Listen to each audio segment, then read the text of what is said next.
Good morning बच्चों। क्या रकम मेमोरियल सीबीएसई स्कूल में आपका स्वागत करता है।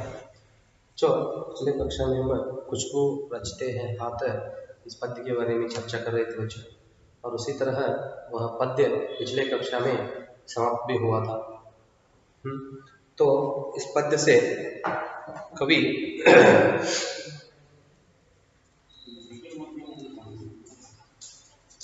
अरुण कमल जी हमें यह सीख देना चाहते हैं कि तो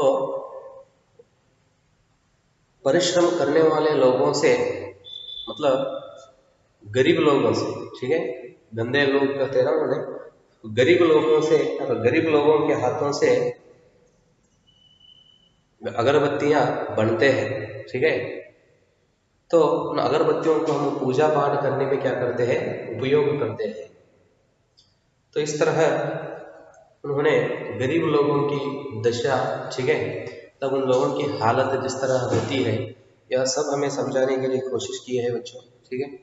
तो पद्य में आए हुए नए शब्द हो, ठीक है, और पद्य का भावार्थ, पद्य से कवि हमें क्या संदेश देना चाहता है, यह सब विषय हम पिछले कक्षा में चर्चा करते हुए पिछले कक्षा में भावार्थ के साथ वह पद्य हम समाप्त किए थे।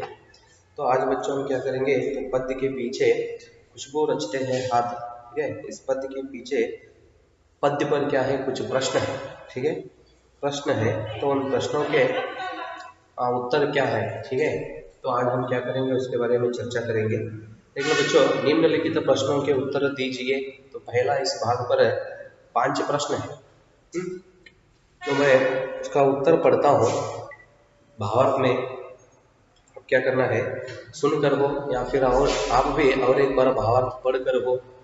इन प्रश्नों का उत्तर लिखना है बच्चों। पहला प्रश्न इस तरह है कि खुशबू रचने वाले हाथ कैसी परिस्थितियों में तथा कहाँ कहाँ रचते हैं, ठीक है। फिर एक बार, खुशबू रचने वाले हाथ कैसी परिस्थितियों में तथा कहाँ कहाँ रचते हैं। तो पहला प्रश्न इस तरह है बच्चों, उसका उत्तर क्या है मैं पढ़ता हूँ, आप क्या करना है, सुनकर या भावार्थ में आप और एक बार पढ़कर क्या करना है, उसका उत्तर लिखना है। देख लो बच्चों, खुशबू रचने वाले हाथ बहुत ही गंदी बस्तियों में, नालों और कूड़े के ढेरों के आसपास बदबूदार स्थितियों में रहते हैं। उनका रहन सहन बहुत गंदा होता है, ठीक है। इस तरह ये क्या है, पहला प्रश्न का उत्तर है बच्चों। आगे दूसरा प्रश्न क्या है, कविता में कितने तरह के हाथों की चर्चा हुई है। दूसरा प्रश्न, कविता में कितने तरह के हाथों की रचना हुई है। तो बच्चों इसका उत्तर इधर मैं लिखता हूँ। दूसरा प्रश्न का उत्तर है, ठीक है। तो ऐसा ध्यान मान के लिखो, उभरी नसों वाले हाथ, उभरी नसों वाले। प्रश्न क्या है, कविता में कितने तरह के हाथों की चर्चा हुई है, ठीक है। कविता में, ठीक है, कितने तरह के हाथों की चर्चा हुई है। उभरी नसों वाले हाथ,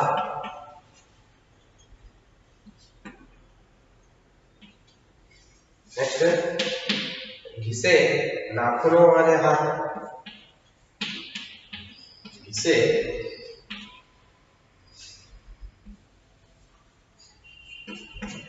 नाखूनों वाले हाथ,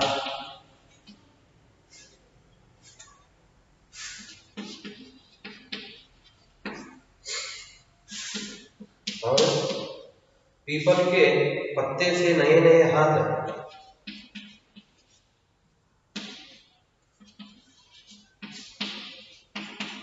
पीपल के पत्ते से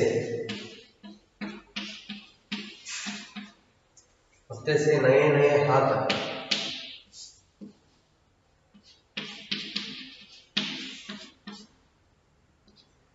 नए नए हाथ।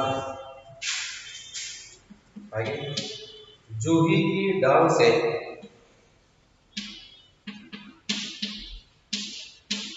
जूही की डाल से खुशबूदार हाथ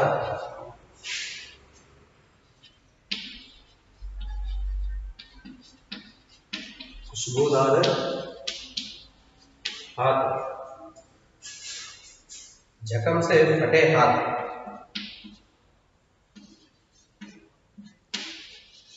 जख्म से फटे हाथ। इस तरह हाथों की क्या हुआ इधर चर्चा हुई है पद्य। तीसरा प्रश्न देख लो एक बार, दूसरा प्रश्न का उत्तर है तीसरा ग, कवि ने यह क्यों कहा है कि खुशबू रचते हैं हाथ। तीसरा प्रश्न, कवि ने यह क्यों कहा है कि खुशबू रचते हैं हाथ। देखिए, कवि ने खुशबू रचते हैं हाथ कहकर श्रमिकों के श्रम का जयगान किया है। श्रमिकों मतलब श्रम करने वाले, परिश्रम करने वाले, है ना। या आप श्रमिकों लिखने के लिए हो तो परिश्रम करने वालों के श्रम को जयगान किया है। जयगान मतलब तो उन्होंने जय जय कहा है, ठीक है, जयगान किया है।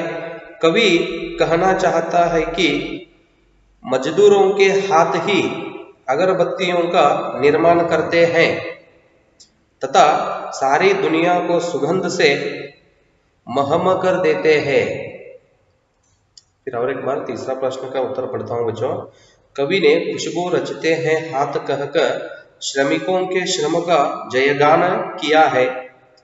कवि कहना चाहता है कि मजदूरों के हाथ ही अगरबत्तियों का निर्माण करते हैं तथा सारी दुनिया को सुगंध से महमह कर देते हैं। तीसरा प्रश्न आगे बच्चों। चौथा, जहां अगरबत्तियां बनती है वहां का माहौल कैसा होता है। फोर्थ प्रश्न, जहां अगरबत्तियां बनती हैं वहां का माहौल कैसा होता है। माहौल मतलब वातावरण। देखो, जिस बस्ती में जिस गली मोहल्ले में अगरबत्तियां बनती है वहां का वातावरण बहुत गंदगी भरा होता है। वहां चारों ओर गलियां और कूड़े करकट के ढेर जमा होते हैं। फिर फोर्थ प्रश्न का उत्तर और एक बार। जिस बस्ती में या जिस मोहल्ले में अगरबत्तियां बनती हैं वहां का वातावरण बहुत गंदगी भरा होता है। वहां चारों ओर नालियां और कूड़े करकट के ढेर जमा होते हैं। ये तो फोर्थ प्रश्न का उत्तर है। आगे पांचवा, इस कविता को लिखने का मुख्य उद्देश्य क्या है।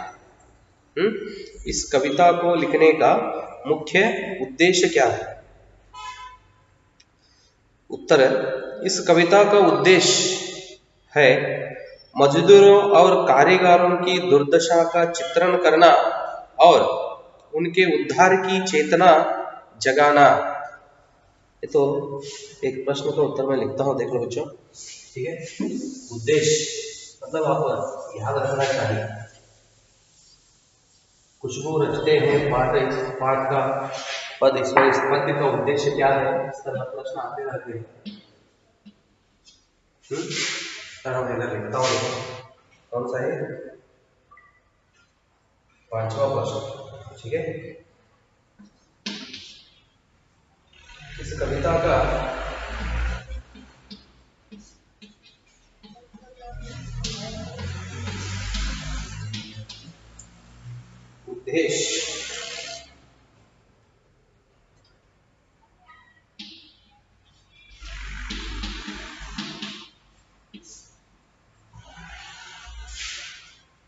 उद्देश्य है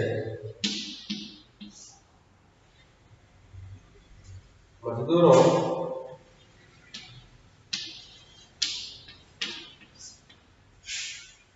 और कारीगरों की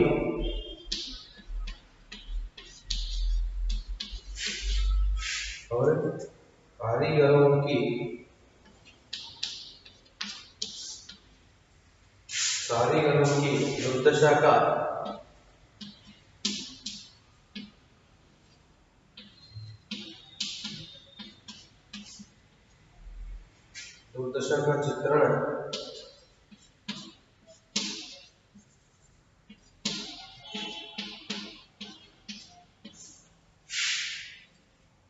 चित्रण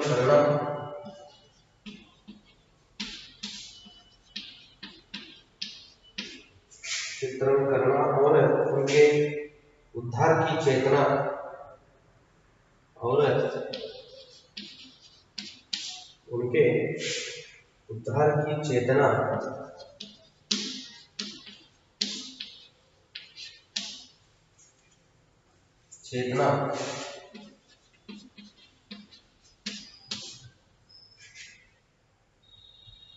जगाना, उद्धार की चेतना जगाना।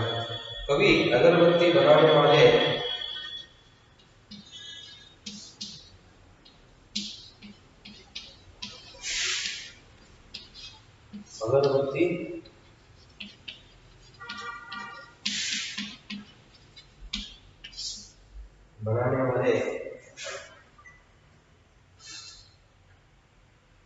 कारीगरों का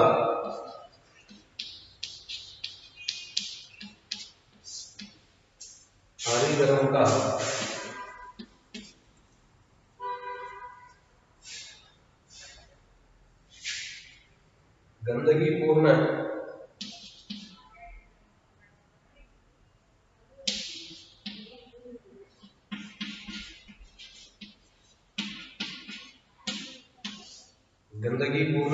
वातावरण दिखाकर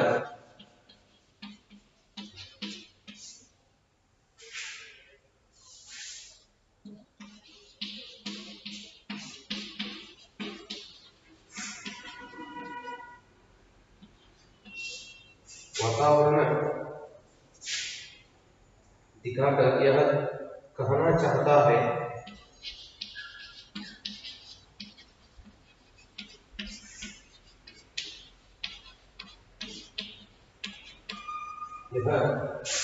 चाहता है कि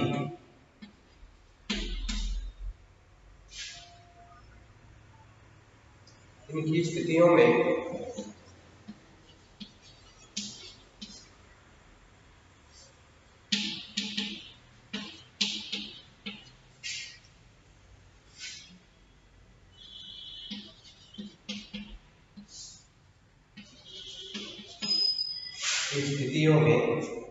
सुधार होना चाहिए।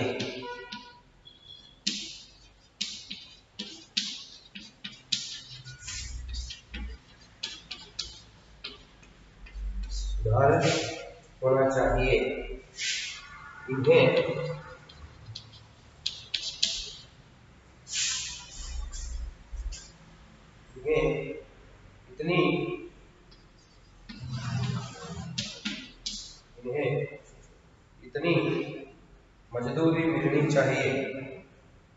इन्हें इतनी मजदूरी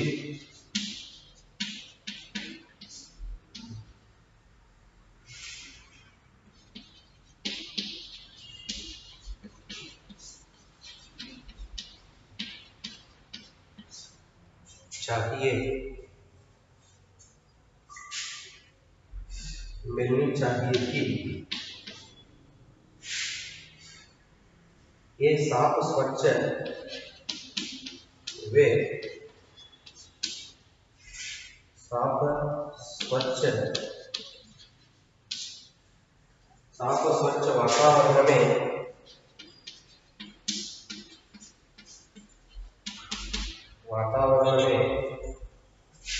सांस ले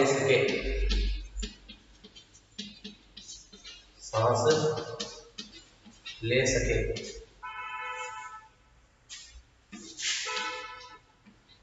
इनकी बत्तियों को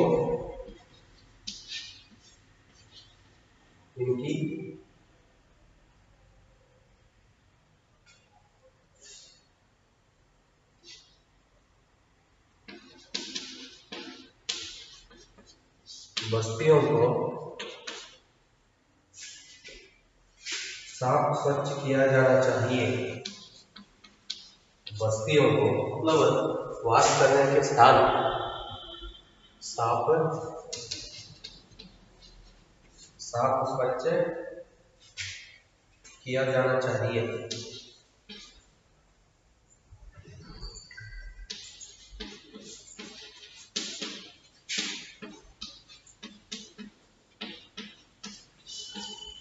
ठीक है, साफ स्वच्छ किया जाना चाहिए। जो एक बार पढ़ता हूं, देख लो। इस कविता का उद्देश्य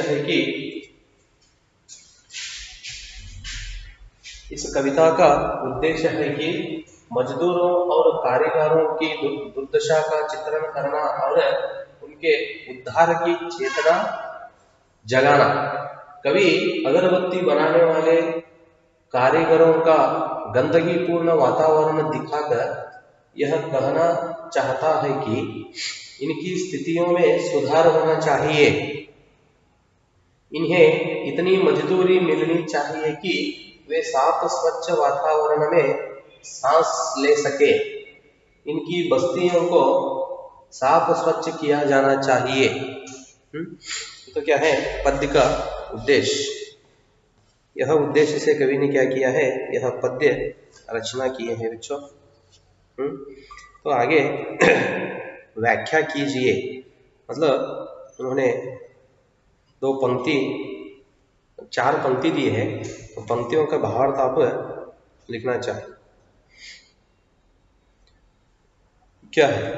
पीपल के पत्ते से नए नए हाथ, जूही की डाल से खुशबूदार हाथ। दूसरा, दुनिया की सारी गंदगी के बीच दुनिया की सारी खुशबू रचते हैं हाथ। लिख सकते हैं, क्योंकि पूरा भावार्थ मैं आपको लिखवाया हूँ। ठीक है, वह देख कर आप क्या करना है, इन पंक्तियों का भावार्थ लिखना चाहिए। आगे, कवि ने इस कविता में बहुवचन का प्रयोग अधिक किया है, इसका क्या कारण है?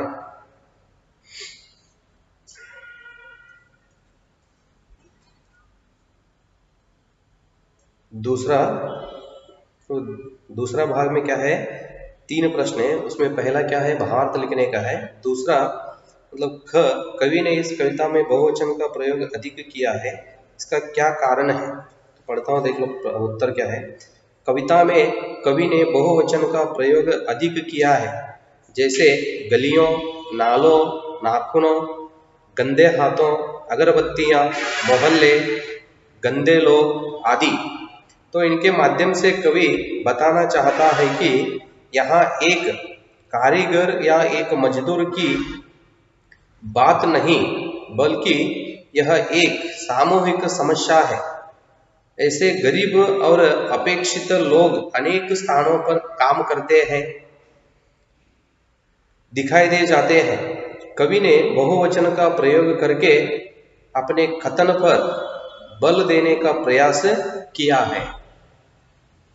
और अंत में कवि ने हाथों के लिए कौन कौन से विशेषणों का प्रयोग किया है?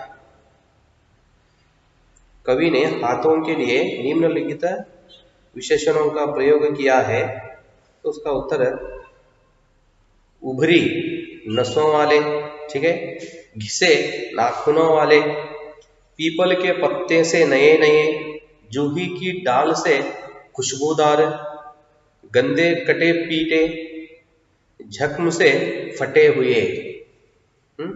इस तरह कवि ने क्या किया है, विशेषणों का प्रयोग किया है। तो क्या योग्यता विस्तार है, वो भाग छोड़ दो बच्चों, ठीक है, वो असाइनमेंट में हम देखेंगे।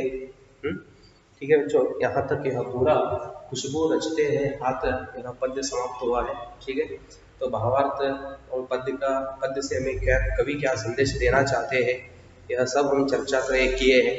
साथ में पद्य के पीछे जो प्रश्न है, उन प्रश्नों का भी हम आज चर्चा करते हुए यह पद्य आज हम समाप्त किए हैं बच्चों। तो आगे का विषय या अगले कक्षा में और एक नया विषय हम देखेंगे बच्चों। धन्यवाद।